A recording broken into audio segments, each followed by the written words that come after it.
Hello बच्चों। Last class तक हमने प्लेन मिरर के कंसेप्ट और प्लेन मिरर पे बेस्ड कुछ क्वेश्चन किए थे ना। 4 या 5 क्लासेस जितनी भी थी हमारी लगभग प्लेन मिरर पे चली थी बच्चों। लॉज ऑफ रिफ्लेक्शन जो पहले था प्लेन मिरर के लिए था, वो भी आज स्फेरिकल मिरर के लिए रहने वाला है, क्योंकि हमें अभी भी हम रिफ्लेक्शन का पार्ट पढ़ रहे हैं। अभी तक रिफ्लेक्शन क्या हो गया नहीं है। सो आज पढ़ेंगे हम स्फेरिकल मिरर। देखो बच्चों, ये है कोई मेरा holosphere. This is holosphere, hollow transparent glass.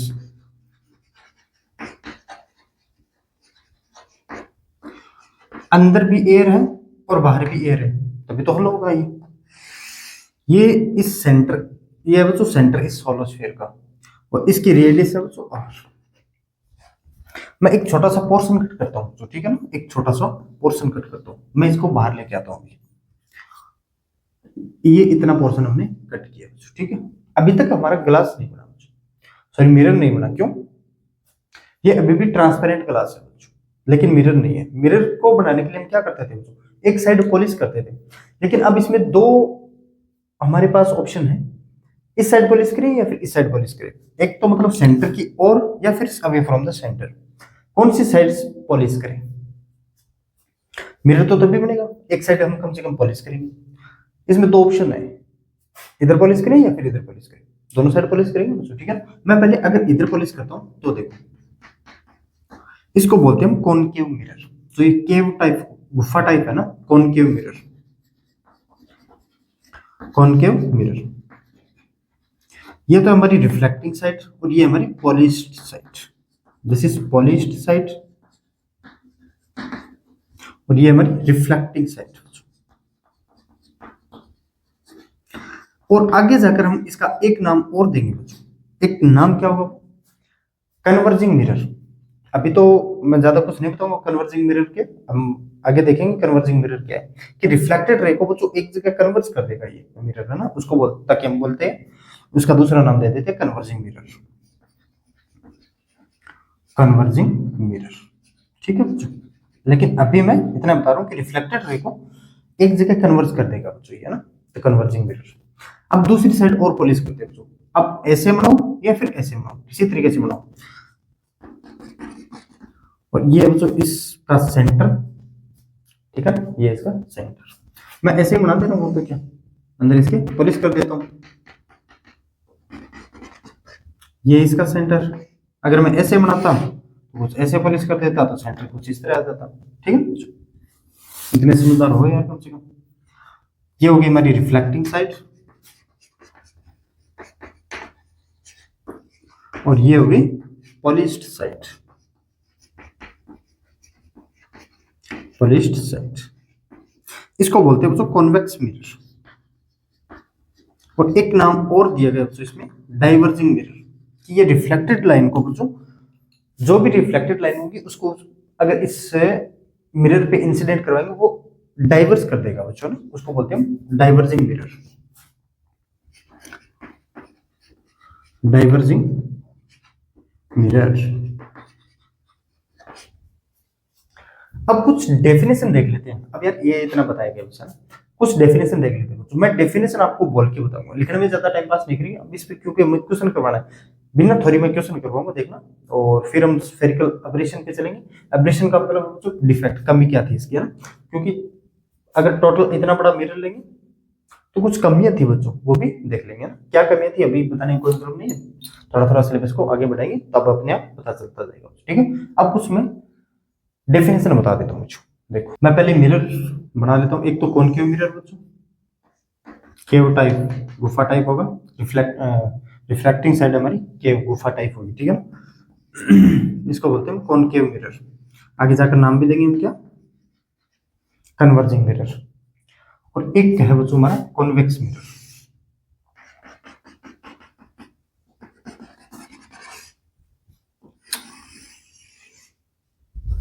पहले एक बार बना लेता हूं। और ये है बच्चों सेंटर, ये उस होलोस्फीयर का पार्ट है बच्चों। कंप्लीट करोगे तो ये स्फीयर बनेगा, होलोस्फीयर, और उसका ये सेंटर। तो इस साइड आ जाएगा इसका सेंटर। इसकी रेडियस कितनी बच्चों, आर। रेडियस तो आर ही है, ये भी आर, ये भी आर, ये भी आर, और ये भी आर, ठीक है ना, ये भी। मैं कुछ नामकरण करता हूँ इसका, यहाँ पे कोई पॉइंट पी है, इसको भी हम बोलेंगे पॉइंट पी। मैं यहाँ पे बोल देता हूँ तो ये एम पॉइंट है और ये एन पॉइंट है, ये भी हमारा एम पॉइंट है और एन पॉइंट है। अब मैं कुछ डेफिनेशन बताता हूँ। फर्स्ट है सेंटर ऑफ कर्वेचर। आप पहले पढ़ चुके हो बच्चों सेंटर ऑफ कर्वेचर के बारे में। सेंटर ऑफ कर्वेचर वैसे मैंने इलेक्ट्रोस्टैटिक्स में बताया था, centre of curvature second part में हम एक सर्कल बनाते थे, उस सर्कल के सेंटर को हम सेंटर ऑफ कर्वेचर बोलते थे। तो अब इसमें जिस मिरर से हमने जिस स्फेरिकल स्फीयर से हमने इस मिरर को कट किया उसका सेंटर क्या है हमारा, सेंटर ऑफ कर्वेचर। और centre of radius of curvature क्या बच्चों, उस स्फीयर का जिससे हमने इस मिरर को कट किया उस स्फीयर का रेडियस हमारे क्या, रेडियस ऑफ कर्वेचर। तो दो डेफिनेशन तो आप आराम से देख लेना यार बच्चों ना, इसमें लिखाने में टाइम पास जाएगा। मैं थोड़ा इसमें क्वेश्चन को जैसे डेफिनेशन में कंप्लीट करता हूँ क्वेश्चन करवाऊंगा ना। रेडियस ऑफ कर्वेचर, कर्वेचर एक होता है हमारा प्रिंसिपल एक्सिस। अब इसको बोलते हैं वो जो प्रिंसिपल एक्सिस, जो ये लाइन जोनिंग है ना सी टू पी, इसको बोलते हैं प्रिंसिपल एक्सिस। एक नाम और है बच्चों इसका, प्रिंसिपल एक्सिस। ये भी प्रिंसिपल एक्सिस है और ये भी प्रिंसिपल एक्सिस है। एक नाम और है बच्चों इसका ऑप्टिकल एक्सिस। क्या है, ऑप्टिकल एक्सिस। ऑप्टिकल एक्सिस आ जाए तो बी ये है और प्रिंसिपल एक्सिस आ जाए तो ये। और ये हमेशा बच्चों इस मिरर के नॉर्मल होने वाले बच्चों, ठीक है ना, नॉर्मल होगी। ये प्रिंसिपल एक्सिस हमेशा ही इस मिरर के नॉर्मल होगी, ठीक है ना, इस मिरर के नॉर्मल। दिस प्रिंसिपल एक्सिस और this principal axis, principal axis समझ गए ना बच्चों। या फिर ऑप्टिकल एक्सिस नाम आ जाए तो बात एक ही। और फोर्थ है हमारा पोल। इसकी थोड़ी डेफिनेशन अलग टाइप की देने वाले हम पढ़ चुके बच्चों। प्लेन मिरर में क्या करते थे हम, प्लेन मिरर से ऑब्जेक्ट की डिस्टेंस और इमेज की डिस्टेंस लेते थे, ठीक है। इसमें भी हम इस मिरर से लेंगे लेकिन डिस्टेंस वर्ड नाम नहीं लेंगे बच्चों। डिस्टेंस वर्ड क्यों नहीं लेंगे, क्योंकि बच्चों डिस्टेंस हमारी ओनली पॉजिटिव होती है, नेगेटिव और जीरो तो होती नहीं डिस्टेंस तो। लेकिन इसमें ऑब्जेक्ट इमेज की डिस्टेंस नेगेटिव पॉजिटिव जीरो कुछ भी हो सकती है, तो हम ओनली कोऑर्डिनेट नाम लेंगे। कोऑर्डिनेट, ऑब्जेक्ट का कोऑर्डिनेट क्या है पॉलिसी, इमेज का कोऑर्डिनेट क्या है पॉलिसी, बस वो देखेंगे। अभी कोऑर्डिनेट क्या है साइन कन्वेंशन में हम सब कुछ बातें करेंगे तो इसके ना, ठीक है। अब मैं इस पे बेस्ड या फिर एक और देखो तो ये m और n क्या है, ये m n, ये जो m और n, इसको बोलते हैं हम अपर्चर डायमीटर बच्चों, अपर्चर डायमीटर। अब एक टॉपिक आएगा बच्चों हमारा स्फेरिकल अब्रेशन या फिर स्फेरिकल डिफेक्ट। ये डिफेक्ट कम ही क्या है, बड़ा मिरर लेंगे कि छोटा मिरर लेंगे कि क्या कैसे लेंगे, वो जैसे जैसे हम सिलेबस के अनुसार आगे बढ़ते जाएंगे हमें पता चलेगा बच्चों। वेरी स्मॉल मिरर लेंगे तभी ये बच्चों जो भी ऑब्जेक्ट की इमेज बनेगी वो एक पॉइंट पे बनेगी, वरना डिफरेंट डिफरेंट पॉइंट पे बनेगी। वो भी एक एक चीज हम डिटेल में देखने वाले हैं ना, ठीक है। अब देखो मैं कुछ क्वेश्चन करवाता हूँ इसमें, बोलो सर क्वेश्चन डेफिनेशन, इस डेफिनेशन से क्वेश्चन बिल्कुल यार, लॉज ऑफ रिफ्लेक्शन तो हमने पढ़ रखी है तो डायरेक्ट चलते हैं क्वेश्चन पे ना। हाँ बच्चों, अभी इस क्वेश्चन में बोला गया कि find the angle of incidence I if after reflection रे स्ट्राइक्स द पोल। ये हमें एंगल ऑफ इंसिडेंस फाइंड करना है जब ये रे आफ्टर रिफ्लेक्शन इस पोल पे स्ट्राइक करें, ठीक है सर। निकाल देंगे कैसे, फिजिक्स तो इतनी हो तो angle of incidence is equal to angle of reflection. अगर मैं इसको सेंटर मानता हूँ, ये कोई पोल पी है, इसका नामकरण कर देता हूँ m, इसका नामकरण कर देता हूँ बच्चों n। यहाँ से यहाँ भी रेडियस r है C2n और C2p भी रेडियस r है और C2m भी रेडियस r है और यहाँ से यहाँ कोई पॉइंट लेंगे वो भी रेडियस r है। अब एंगल ऑफ इंसिडेंस हम कैसे लिखते थे बच्चों, प्लेन मिरर में कैसे लिखते थे, प्लेन मिरर के नॉर्मल का इंसिडेंट रे के साथ एंगल को हम इंसिडेंस एंगल बोलते थे। लेकिन अब एक स्फेरिकल में आपको पता है बच्चों, वैसे तो बताने की जरूरत नहीं कि सेंटर से जो भी लाइन पास होती थी, सेंटर से जो भी लाइन पास होती थी वो हमेशा इस स्फीयर पे नॉर्मल होती थी। एक ये पार्ट ही था जो स्फीयर का हमने जो कट किया, तो सेंटर से जो भी लाइन पास होती वही तो इस पे नॉर्मल होगा, ठीक है ना, वही तो इस पे नॉर्मल होगा।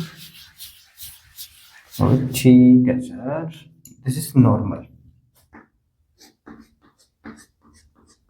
थोड़ा टेढ़ा मेढ़ा मैंने तो देख लेना बच्चों ना। This is angle of incidence i और this is angle of reflection r, या फिर इसी को बोल सकते हैं हम आई।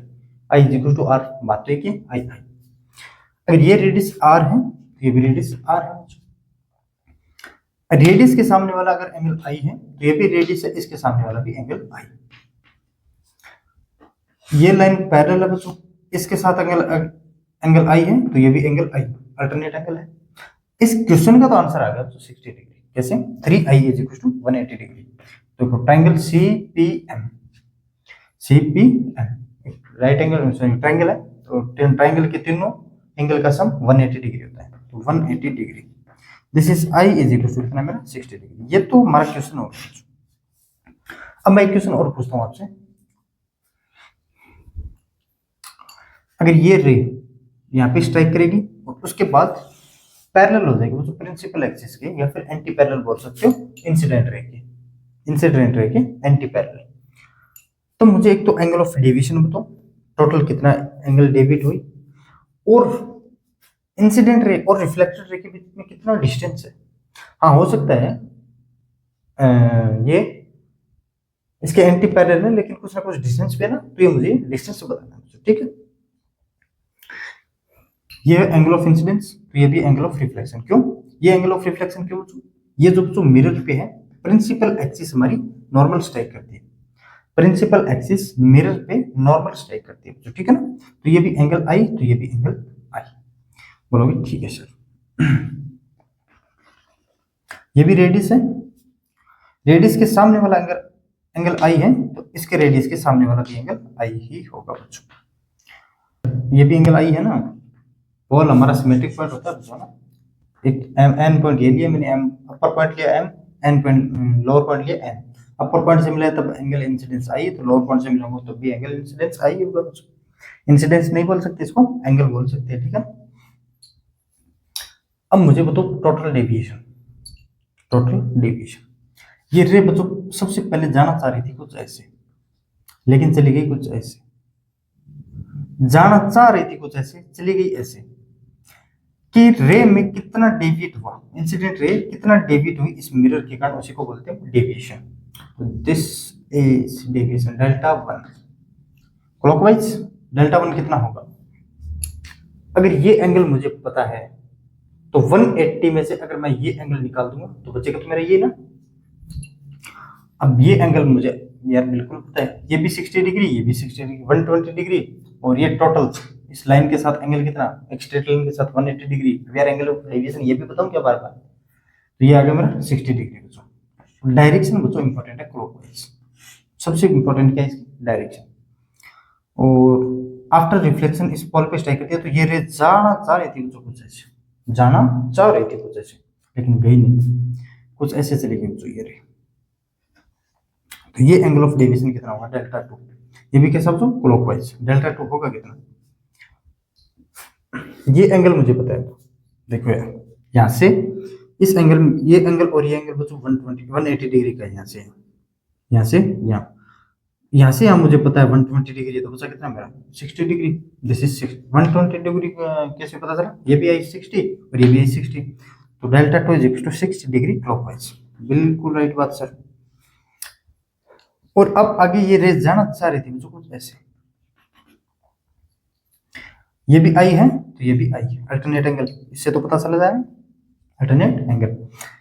जाना चाह रही थी बच्चों कुछ ऐसे, लेकिन इस रिफ्लेक्शन के कारण ये चली गई कुछ ऐसे। तो एंगल ऑफ डेविएशन ये था बच्चों मेरा कि इंसिडेंट रे आफ्टर रिफ्लेक्शन कितना डेविएट हुई, वही क्या हमारा डेविएशन एंगल ऑफ डेविएशन। ये भी 120 और बचा फिर कितना 60, ये भी clockwise. Delta 3 is equal to 60 degree clockwise. वरना आपको पता है यार, इतना झिलमिला थोड़ी ना करते हैं हम, तो डायरेक्ट लिखते हो इंसिडेंट रे के रिफ्लेक्टेड रे एंटी पैरेलल है, तो डेल्टा नेट कितना होता है 180 डिग्री। मतलब एंटी पैरेलल का है वो नॉर्मल इंसिडेंस वाला एंगल हो गया बस, है ना, नॉर्मल इंसिडेंस वाला केस हो गया। तो नेट डेल्टा नेट कितना बचा? अगर तीनों एक ही डायरेक्शन में तो ऐड कर देंगे क्लॉकवाइज क्लॉकवाइज क्लॉकवाइज, तो 180 डिग्री।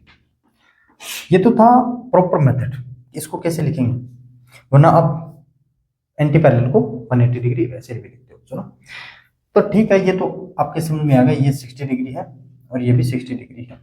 मुझे ये डिस्टेंस बताओ बच्चों कि इंसिडेंट रे और प्रिंसिपल एक्सिस के बीच में डिस्टेंस कितनी है। तो यार ये रेडियस है r, ये भी एंगल है cos 60 डिग्री, तो इस रेडियस r का cos 60 डिग्री तो ये हुआ, दिस r का cos 60 ये हुआ, r sin 60 ये हुआ।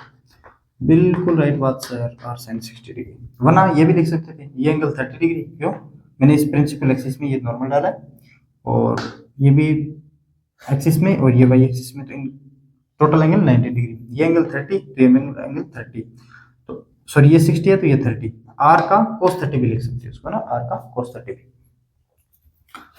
तो ये भी बताओ प्रिंसिपल एक्सिस और रिफ्लेक्टेड रे के बीच में कितनी डिस्टेंस है। ये भी एंगल 60 डिग्री है बच्चों, r का सॉरी कौन सा, ये r है ना, r का cos 60 डिग्री कुछ ऐसे, दिस इज cos 60 और r का sin 60 डिग्री, तो this is r sin 60 degree. लेकिन टोटल पूछे तो बच्चों distance between incident ray and reflected ray 2r sin 60 degree. देखो हमें तो बताया, मेरी आदत है बच्चों कि मैं क्वेश्चन को सोल्व करवाने के बाद चीजें बताने में विश्वास रखता हूँ ना, चीजें बताने में विश्वास रखते हैं कि कैसे कैसे इन तरीकों को सोच सकते हैं। कभी यार पूछ ही ले बस, है ना, कभी पूछ ही ले 2r sin 60 डिग्री, तो √3/r क्या, दिस इज √3r, इनके और इनके बीच में एंगल कितना होगा, √3r। ठीक है बच्चों, और कुछ सोच सकते हो क्या इसमें, और तो क्या बताऊं मैं, और तो क्या बताए, ओ अच्छा, टोटल नंबर ऑफ रिफ्लेक्शन कितने हैं इसमें, 1 रिफ्लेक्शन, सेकंड रिफ्लेक्शन और third reflection, total number of reflection कितने हमारे इसमें, 3। ठीक है, अब एक क्वेश्चन और करते हैं ना, एक क्वेश्चन और करते हैं। इस क्वेश्चन से ना स्फेरिकल एब्रेशन के बारे में पता चलेगा आपको, थोड़ा ध्यान से। मैं लेता हूं वापस concave mirror, this is concave mirror, ये मेरी प्रिंसिपल एक्सिस हमेशा मुझे इस मिरर पे नॉर्मल स्ट्राइक करती है, ये ध्यान रखना ना, नॉर्मल स्ट्राइक करती है। एक रे आ रही है जो प्रिंसिपल एक्सिस के पैरेलल में है बच्चों, ये इस सेंटर यहाँ से रेडियस r, यहाँ से यहाँ भी रेडियस r, और ये इसका नॉर्मल, किसका, इस पॉइंट पे इस मिरर का normal, this is angle of incidence, और ये है बच्चों angle of reflection, this is also i। ठीक है ना बच्चों, उस पिछले क्वेश्चन में तो मैं डायरेक्ट बोला था कि डायरेक्ट यहाँ पे पोल पे स्ट्राइक कर रही है, ठीक है। ये पॉइंट m है, ये पॉइंट n है, ये पॉइंट मैं कोई a बोल देता हूँ बच्चों, तो यहां से मुझे ये डिस्टेंस से, ये डिस्टेंस से कितनी होने वाली है, बता सकते हो क्या, बता सकते हो क्या बच्चों, बताओ यार। देखो अगर ये एंगल I है तो ये भी एंगल I होगा बच्चों, अल्टरनेट एंगल हो गया, मतलब I के सामने वाला डिस्टेंस x है तो I के सामने वाला डिस्टेंस भी x, बिल्कुल राइट बात सर, ये भी डिस्टेंस x। ये एंगल कितना बचा मेरा, ये r है, ये भी r है, और C टू P भी क्या है मेरा r है, ये टोटल एंगल बचा मेरा π-2i, π-2i। अब इसको यार करने के कई तरीके हैं, कोसाइन रूल, साइन रूल, फिर ज्योमेट्री लगाओगे, तो मैं एक साइन रूल बता देता हूँ ना, तुम ज्यादा करोगे तो कोसाइन रूल और बता दूंगा, वरना ज्योमेट्री तुम लगातार करते यार, यहाँ पे एक परपेंडिकुलर डालेंगे, दिस ट्रायंगल और दिस ट्रायंगल क्या होंगे हमारे, कॉन्ग्रुएंट होंगे, कैसे भी कर सकते हो। साइन रूल थोड़ा इसमें इजी रहता है ना, sine rule, this distance upon this angle, तो x अपॉन साइन i, और x अपॉन साइन i लिखो या ना लिखो एक बार आ गया, r upon sine π-2i, r upon sine π-2i, x upon sine i is equal to r upon sine π-2i, second quadrant में आएगा तो सेम रहता है हमारा साइन और पॉजिटिव भी, तो साइन 2i, साइन 2i। अब यार x upon sine i is equal to x upon sine 2 theta का 2 sine theta cos theta, so 2 sine i cos i, 2 sine i cos i, जो हम 10th क्लास में पढ़ते थे वो नहीं है बच्चों, सॉरी r अपॉन है ना, ठीक है, x is equal to r upon 2 cos i, r upon two cos i, r upon two cos i. अब आगे जाकर हम प्रिंसिपल फोकस पढ़ेंगे, और प्रिंसिपल फोकस की डायरेक्शन सॉरी डेफिनेशन ये है बच्चों, जो भी रे, जो भी ये तो बताता है मैं स्फेरिकल एब्रेशन के बारे में, अगर रे की आई कितना रखी तभी ये कुछ डिफेक्ट कम आई इस मिरर में, कि प्रिंसिपल फोकस जब भी आगे आगे हम पढ़ेंगे तो उसके आपको थोड़ा बहुत तो पता ही होगा ना, कि जो भी रे इस प्रिंसिपल एक्सिस के पैरेलल आती है, आफ्टर रिफ्लेक्शन वो फोकस से गुजरती है बच्चों, प्रिंसिपल फोकस से, प्रिंसिपल लाइन पे है तो प्रिंसिपल फोकस से गुजरती है बच्चों। लेकिन ये होता है हमारा प्रिंसिपल फोकस r/2 लेंथ है, r/2 लेंथ है, लेकिन ये तो बच्चों x = r/2 cos i आ गया, x की लेंथ आ गई हमारी r/2 cos i, और ये भी r/2 cos i। तो यार ये क्या चीज है फिर, ये क्या चीज है फिर? और कोसाइन रूल से कर सकते हैं ना बच्चों, r² = x² + x², और माइनस का 2x² cos π-2i, क्या cos π-2i, सॉरी प्लस है लेकिन ये माइनस में हो जाएगा, ठीक है। और कोसाइन रूल से तो कर ही सकते हो यार, r² = x² + x² और cos π-2i, ठीक है ना, वो तो आप फॉर्मूला याद ही होगा आपको, लेकिन थोड़ा इजी पड़ता है इसमें, किसमें, साइन रूल में। अगर एंगल पता हो तो हम डायरेक्टली इसको यूज कर सकते हैं, ठीक है ना। अब मुझे बताओ, अब ये जो वैल्यू बच्चों x = r/2 cos i, r/2 cos i, जैसे जैसे इंसिडेंस एंगल बढ़ाएंगे बच्चों, देखो cos 0 कितनी 1, cos 30 0.5, cos 90 0, तो मतलब cos जैसे जैसे एंगल ऑफ इंसिडेंस बढ़ाते हैं, देखो i बढ़ाते हैं तो cos i हमारा क्या हो जाता है बच्चों, कम। क्यों, अब देखो यार, cos 0 पे वैल्यू 1 और 90 पे 0, cos 0 पे 1 और 90 पे 0, वैल्यू कम हो रही है, तो टोटली जैसे जैसे इंसिडेंस एंगल बढ़ाएंगे cos i की वैल्यू कम होगी। अगर cos i की वैल्यू कम होगी तो ये फैक्टर बढ़ेगा बच्चों, मतलब CA बढ़ेगा, x क्या लिखा था हमने, CA या फिर AC, तो ये CA भी बच्चों क्या होगा मेरा, cos i कम होगा तो CA मेरा बढ़ेगा बच्चों, या फिर x बढ़ेगा, बात तो एक ही है ना, CA बढ़ेगा बच्चों। जैसे जैसे मैं ये एंगल ऑफ इंसिडेंस बढ़ाऊंगा तो ये कुछ पोल की तरफ जाएगी, कुछ पोल की तरफ जाएगी, मतलब CA की लेंथ है वो बढ़ेगी, इधर तो बढ़ नहीं सकती।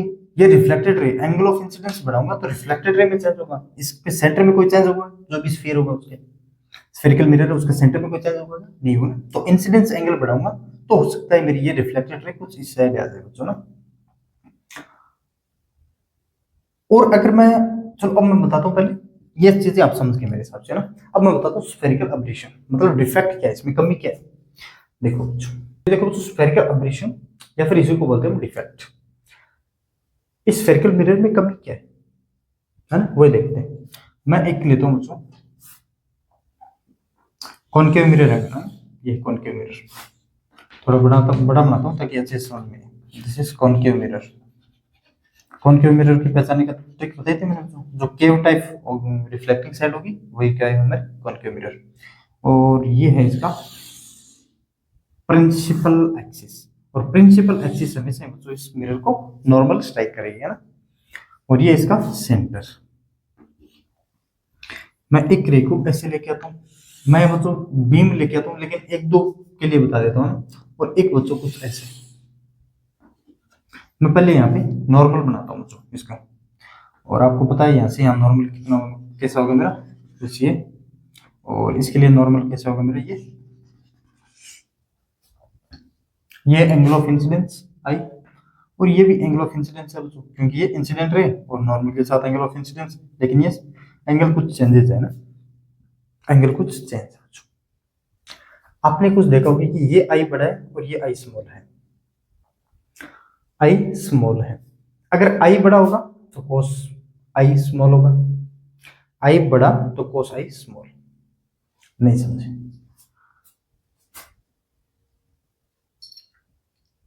यार कोस थीटा, थीटा को जैसे जैसे बढ़ाओगे कोस थीटा कम ही होगा यार, क्योंकि जीरो पे मैक्सिमम वैल्यू मिलती है हमारी कोस की, 90 डिग्री पे जीरो जाएगा। जैसे जैसे थीटा को बढ़ाओगे कोस की वैल्यू कम होती जाएगी। अगर कोस की वैल्यू कम होती जाएगी इसका मतलब जो सी ए ये हमारा इंक्रीज होगा। तो ये है वो जो रिफ्लेक्टेड रे, ये यहाँ पे आएगी कुछ रिफ्लेक्टेड रे। अब मैं दो लाइन नीचे और बनाता हूँ, दो लाइन नीचे और बनाता हूँ, और इसकी भी रिफ्लेक्टेड रे कुछ ऐसी होगी, ठीक है। और एक रे मैं यहाँ पे बनाता हूँ, और इसकी रिफ्लेक्टेड रे बताओ मुझे, इसकी रिफ्लेक्टेड रे मुझे बताओ मुझे।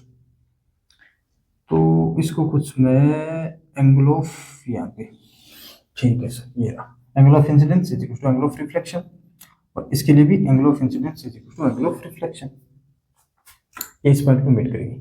हमने बच्चों क्या कहा था आपको, स्फेरिक सॉरी किसमें, प्लेन मिरर में। चलो उससे पहले मैं ये बताता हूँ, आई डैश कम हो रहा है, मतलब एंगल ऑफ इंसिडेंस अगर कम करेंगे तो cos आई बढ़ेगा बच्चों।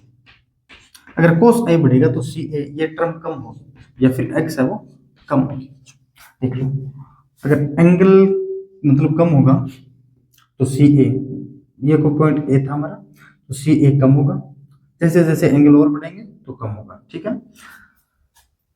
अब देखो मैंने प्लेन मिरर में आपको एक डेफिनेशन दी थी बच्चों,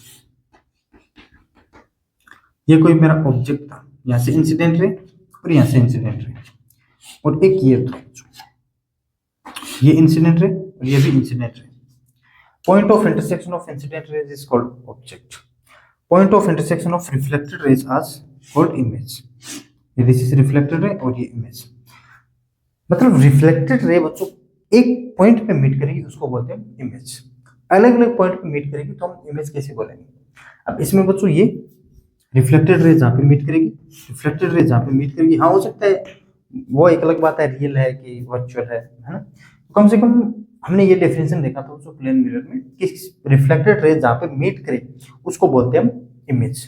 लेकिन इसमें देखो रिफ्लेक्टेड रे, एक रे बच्चों ये थी ना जो, क्योंकि हम कम से कम दो रेस को इंसिडेंट करवाना पड़ेगा उसके लिए हमें रिफ्लेक्टेड सॉरी इमेज का पता चलता है।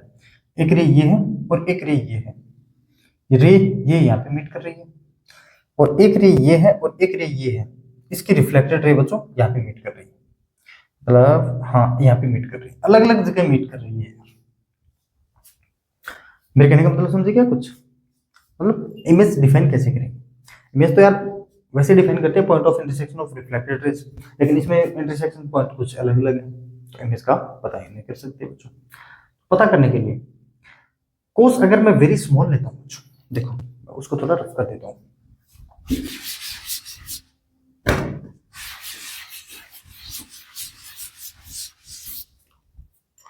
अगर मैं कोस वेरी स्मॉल लेता हूँ, मतलब आई वेरी स्मॉल लेता हूँ, सो कोस आई कितना होगा स्मॉल पे tends to our 0 sorry 1, very small लेता हूँ तो कोस आई की value 1, so C A is equal to R upon 2 cos i, i cos i की वैल्यू कितनी बच्चों 1, तो आर अपॉन 2।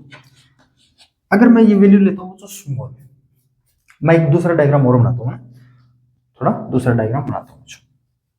स्मॉल लेने का मतलब ये जो बड़े एंगल होगी ना, जो बड़े एंगल होगी उनको नहीं लेंगे हम, बड़े एंगल पे वैल्यू कितनी है तो स्मॉल, अगर ये स्मॉल होगा तो सी इज इक्वल टू ये बड़ा हो जाएगा हमारा, ये टर्म तो स्मॉल हो रही है कोसाई, लेकिन x की वैल्यू बढ़ती जा रही है, x की वैल्यू बढ़ने का मतलब बच्चों तो ये इधर आ रहा होगा, ये इधर इधर तो जाएगा नहीं, कम क्यों होगा ना, बढ़ेगा, तो ये कुछ पोल की तरफ जाएगा।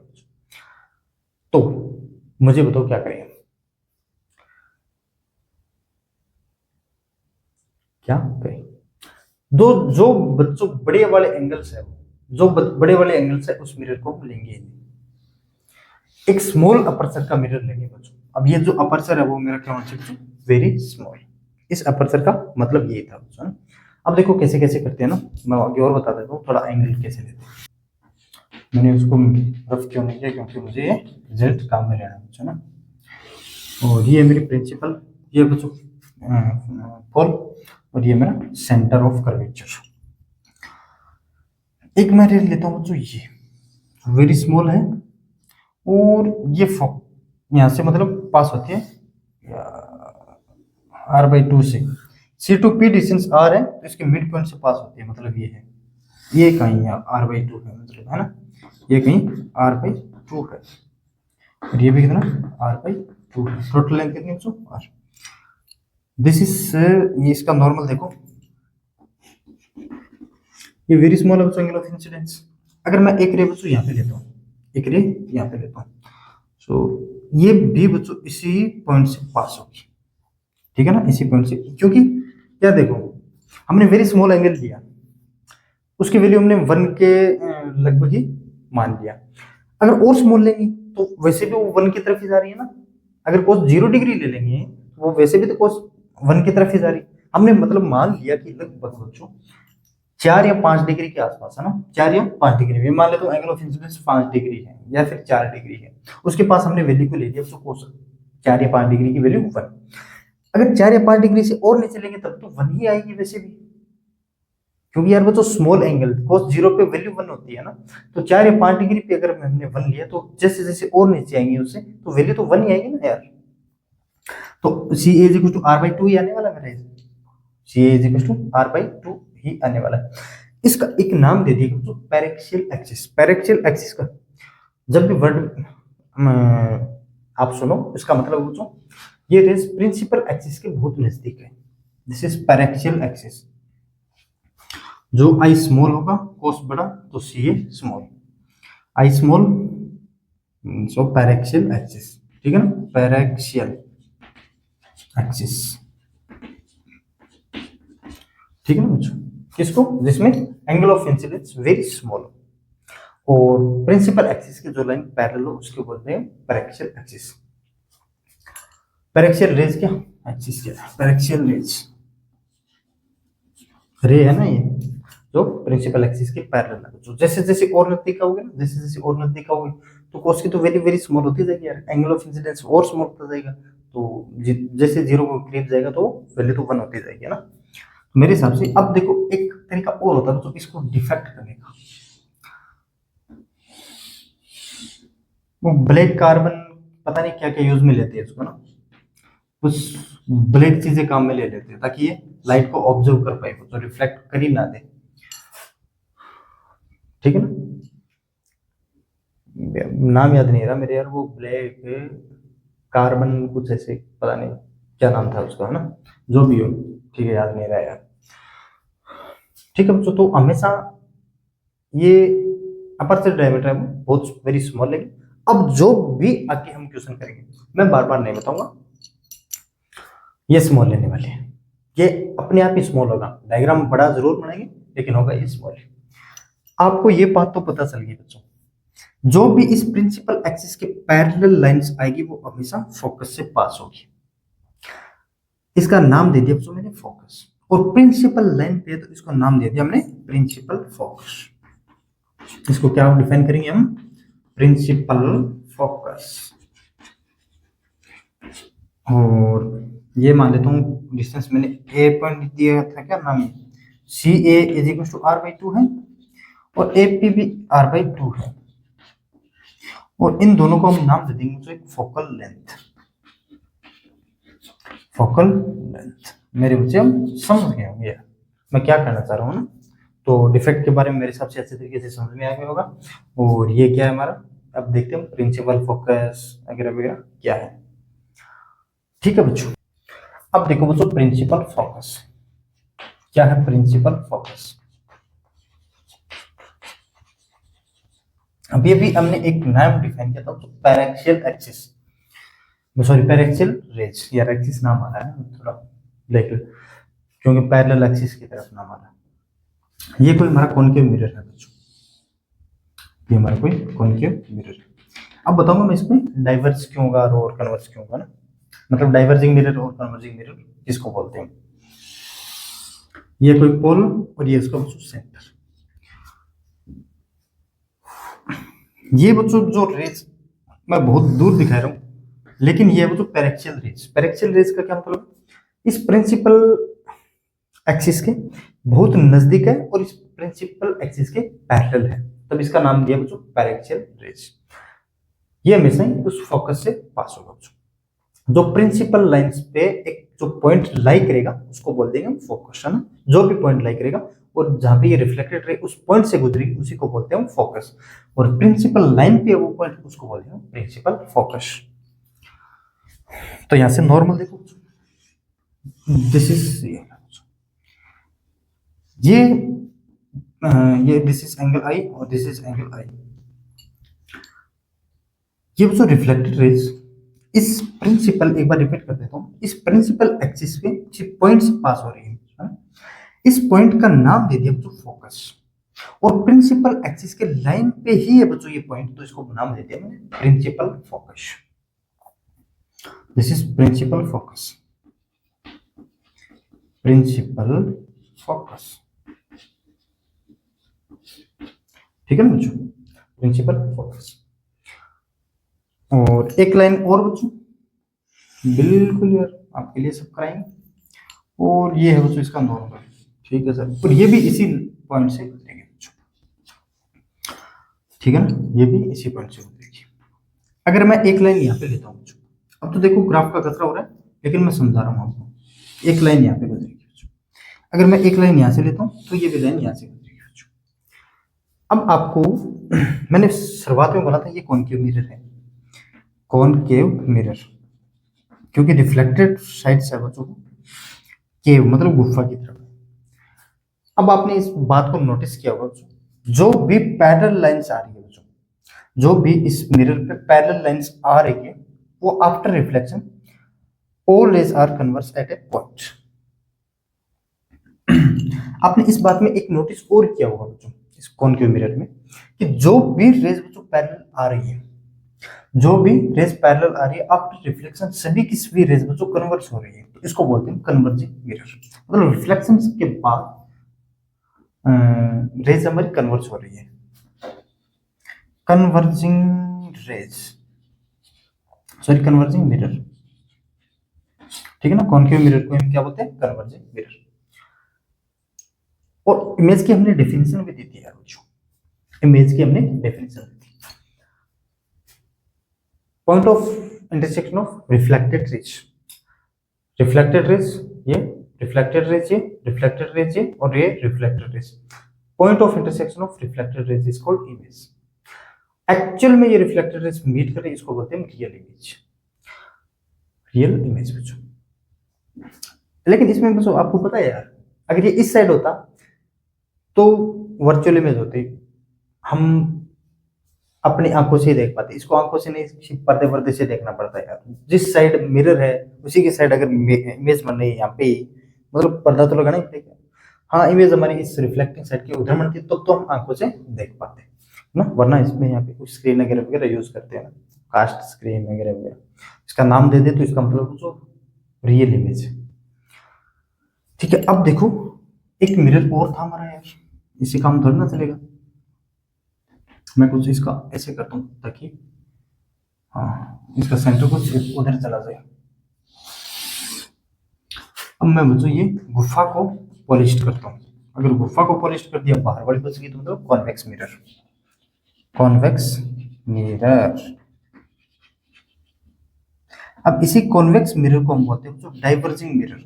देखो डाइवर्जिंग कैसे बोल देंगे, एक बार लिख दे रहा हूँ यार, स्पेलिंग सही है, डाइवर्जिंग ऐसा ही आता है, जी आता है डाइवर्जिंग। इतना इंग्लिश में अच्छा नहीं हूँ यार मैं, ठीक है ना, देख लेना यार स्पेलिंग थोड़ी सी। और ये इसका सेंटर, ये इसका पोल, ये इसका पोल।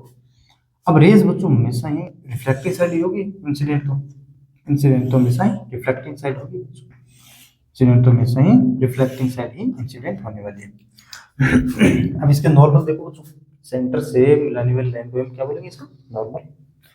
तो ये रिफ्लेक्टिंग क्या होगा मेरा, ये हो गया मेरा इंसिडेंस एंगल, ये हो गया जो reflecting side, angle of incidence is equal to angle of reflection. और इसके लिए नॉर्मल कौन सा होगा, कुछ ऐसे क्या, ये नॉर्मल, ये एंगल ऑफ इंसिडेंस तो एंगल ऑफ रिफ्लेक्शन कुछ ऐसे जाएगा। हो सकता है यार थोड़ी सा ये डायग्राम सही नहीं बनाया ना, देख लो यार ये और ये इसके बीच में भी मैंने बहुत सारा, अगर मैं इसको पीछे मिलाऊंगा बच्चों कहीं यहाँ पॉइंट इस पॉइंट में मिलेगी, अगर इसको पीछे मिलाऊंगा तो ये कहीं यहाँ मिलेगी, और इसका नॉर्मल कहाँ होगा बच्चों, ये रहा मेरा नॉर्मल। अब यार इसमें दिक्कत आ गई ना, ये यहाँ मिल रही है लेकिन मिलनी चाहिए यहाँ पे, ठीक है, क्योंकि ये लेंथ और ये लेंथ मैंने बहुत ज्यादा दूर बना दी वैसे, ठीक है। और ठीक है यार, और ये लो बच्चों, ये तो फिर ठीक है, तो फिर ठीक है। अब देखो यार, जो भी रेस कॉन्वेक्स मिरर है इसको बोलते हैं फोकस, क्योंकि प्रिंसिपल एक्सिस पे बच्चों एक पॉइंट है। चलो पहले वो समझो कि जो भी रेस बच्चों इंसिडेंट हो रही है इस कॉन्वेक्स मिरर पे, उस भी किस वे आफ्टर रिफ्लेक्शन डाइवर्स हो रही है बच्चों। देखो कहीं मिल रही है, इसमें तो कन्वर्ज होकर मिल रही है बच्चों, लेकिन इसमें आफ्टर रिफ्लेक्शन सभी किस भी रेस डाइवर्स हो रही है। अगर रेस डाइवर्स हो रही है इसको मतलब डाइवर्जिंग मिरर, इसका नाम इसलिए दिया गया डाइवर्जिंग मिरर, और इसका नाम कन्वर्जिंग मिरर इसलिए दिया गया क्योंकि आफ्टर रिफ्लेक्शन ये रेस कन्वर्ज हो रही है और ये भी आफ्टर रिफ्लेक्शन रेज है वो डाइवर्ज हो रही है। बस यही था इसका नाम। अब ये किसी एक पॉइंट पे मीट कर रही है बच्चों, और ये प्रिंसिपल एक्सिस पे कहीं ना कहीं मीट कर रही है, point of intersection of reflected rays. अब ये रिफ्लेक्टेड रेस बच्चों आगे जाके तो कोई मिल नहीं सकती, तो इनको पीछे एक्सटेंड करोगे तो ये किसी एक पॉइंट प्रिंसिपल एक्सिस के किसी एक पॉइंट पे मीट कर रही है, अगर इसको बोलते हैं फोकस, और ये प्रिंसिपल एक्सिस पर ही है तो इसको बोलते हैं प्रिंसिपल फोकस।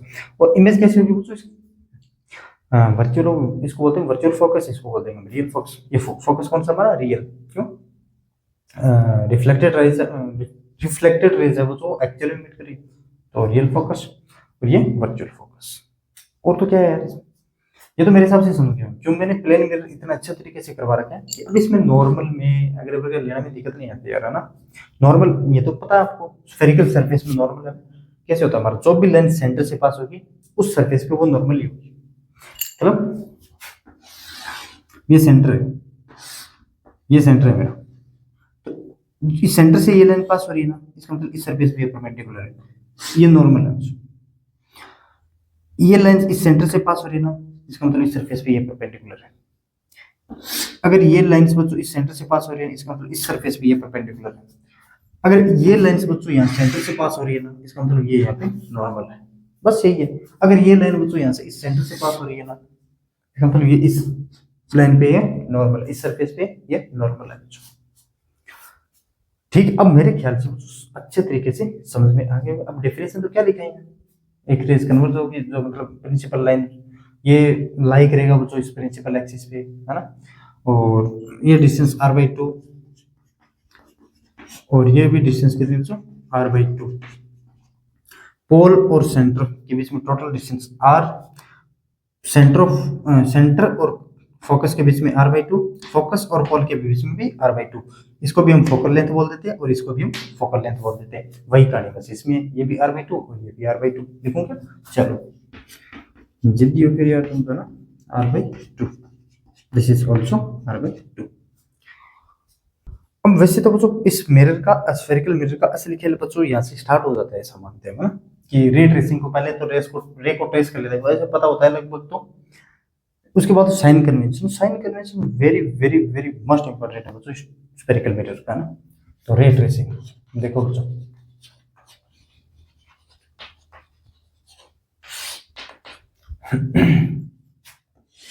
कोई सा मिरर बना लो यार, ये कॉनकेव मिरर बना दिया मैंने मान लो, और ये इसका सेंटर और ये इसका पॉइंट, ये प्रिंसिपल एक्सिस। अगर कोई भी लाइन प्रिंसिपल एक्सिस के पैरेलल आ रही है बच्चों, कोई भी लाइन प्रिंसिपल एक्सिस के पैरेलल आ रही है, तो रिफ्लेक्शन के बाद वो हमेशा फोकस से गुजरेगी बच्चों, दिस इज फोकस, तो ये हमेशा फोकस से गुजरेगी, ये आफ्टर रिफ्लेक्शन फोकस से गुजरने वाली बच्चों।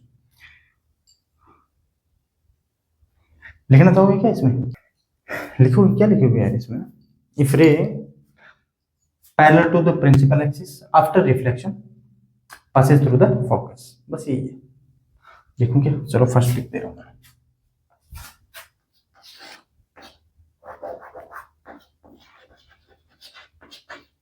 If ray parallel to the principal axis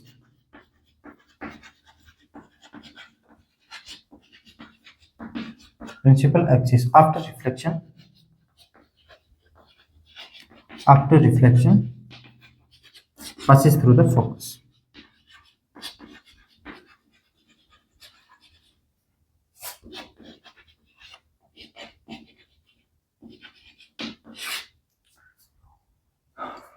अब एक और देखो यार, बस सेम ही है, कोई ज्यादा फर्क नहीं है इसमें ना, इसमें कोई ज्यादा फर्क नहीं है। ये मेरा सेंटर, ये मेरा फोकस और ये मेरा पॉइंट। कोई भी रे जो इंसिडेंट हो रही है और वो फोकस से गुजर रही है, कोई भी रे इंसिडेंट हो रही है और वो फोकस से गुजर रही है आफ्टर रिफ्लेक्शन। देखो ये इसका नॉर्मल, तो आफ्टर रिफ्लेक्शन वो बच्चों पैरेलल हो जाएगा प्रिंसिपल एक्सिस के, पैरेलल हो जाएगी वो रे प्रिंसिपल एक्सिस के बच्चों। ये भी लिखोगे यार, लिखने की जरूरत नहीं है ना, थोड़ा टाइम पास हम करते हैं, लिखने में क्या है, खुद लिखोगे। अब अपने हिसाब से लिखो यार, अगर चीजें याद रखनी तो अपने हिसाब से लिखो, है ना। अगर चीजें याद रखनी तो अपने हिसाब से लिखोगे तो अच्छे तरीके से याद रहने वाली है। कोई भी रे अगर प्रिंसिपल फोकस से इंसिडेंट हो रही है किसी मिरर पे, अगर वो आफ्टर रिफ्लेक्शन वो हमेशा प्रिंसिपल एक्सिस के पैरेलल हो जा रही है, ठीक। 2 पॉइंट्स हो गए मेरे इसमें, 2 पॉइंट्स और है बच्चों ना कॉन्वेक्स मिरर में। चलो दिखा देता हूँ, कहीं फिर ऐसा बोलो इजी इजी कर रहे हो सर, क्या बात है।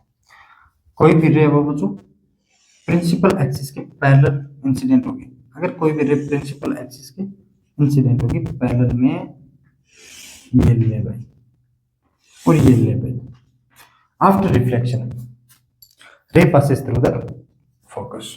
अब इसमें मैं रिफ्लेक्शन डायरेक्ट लिख रहा हूँ, तो ये नॉर्मल होगा, इसका ये नॉर्मल होगा, इसका ये नॉर्मल, इसका ये नॉर्मल, ठीक है। आफ्टर रिफ्लेक्शन ये ले भाई रे, after reflection this ray passes through the focus, after reflection ये ले भाई, आफ्टर रिफ्लेक्शन ये ले। ये रिफ्लेक्टेड रे बच्चों, हाँ ये तो है, एक्चुअल में यहाँ पे मीट नहीं कर रही है रे, हम इसको एक्सटेंड करवा रहे हैं, क्योंकि ये मेरा वर्चुअल फोकस और ये मेरा रियल फोकस। रियल फोकस कैसे, रिफ्लेक्टेड रे एक्चुअल में मीट कर रही है, और ये बच्चों कैसे, रिफ्लेक्टेड रेस डाइवर्ज हो रही है, इसी को तो हम डाइवर्जिंग मिरर बोलते हैं, कन्वेक्स मिरर को तो डाइवर्जिंग मिरर बोलते हैं। रिफ्लेक्टेड रे आगे जाकर तो कोई मीट नहीं कर सकती, उनको पीछे एक्सटेंड करो, इसकी एक्सटेंड करो तो ये फोकस में पास होगी, तो मतलब आफ्टर रिफ्लेक्शन ये रेज अब जो फोकस में पास होगी, ऐसा लगेगा ये फोकस से रेज आ रही है, रिफ्लेक्टेड रेज। अगर कोई यहाँ पे ऑब्जर्वर बैठा होगा उसको लगेगा कि बच्चों इस पॉइंट से ये रेज आ रही है ना, ठीक है ना। एक 2 पॉइंट्स और है मेरे, वो और बता देता हूँ। ये वापिस से कॉनकेव मिरर है, अगर कोई भी रे बच्चों इस सेंटर से पास होती है, मतलब ये है, ये भी इंसिडेंट रे है ना, तो ये वापस से रिफ्लेक्टेड रे बच्चों। कोई भी रे इस सेंटर से पास होती है, सेंटर ऑफ कर्वेचर से पास होती है बच्चों, वो पाथ को रिट्रेस करेगी। क्यों, नॉर्मल इंसिडेंस हो गया ना बच्चों यहाँ पे इस मिरर पे, क्योंकि ये तो हमारा नॉर्मल है और नॉर्मल के साथ incident ray, angle of incidence कहाँ से लेते हैं हम, नॉर्मल के साथ, तो नॉर्मल के साथ एंगल 0, तो नॉर्मल के साथ रिफ्लेक्शन एंगल भी 0। मेरे ख्याल से समझ होगी, इसमें कोई ज्यादा बताने की जरूरत नहीं है। अगर रे कुछ ऐसे पास हो रही होगी इंसिडेंट रे, तो ये भी रिफ्लेक्टेड रे। अगर कोई ये रे यहाँ से पास हो रही होगी, ये इंसिडेंट रे, तो ये भी रिफ्लेक्टेड रे बच्चों।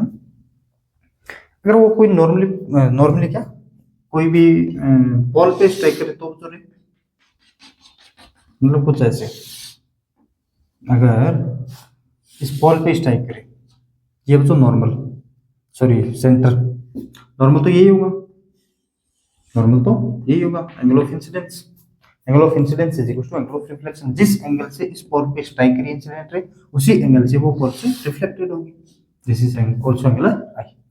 अब यार इसी वैसे सेम टू सेम ये बना लेना ना, कौन सा, कॉनकेव मिरर में बनाना है, लाओ तो क्या, सॉरी कॉन्वेक्स मिरर में,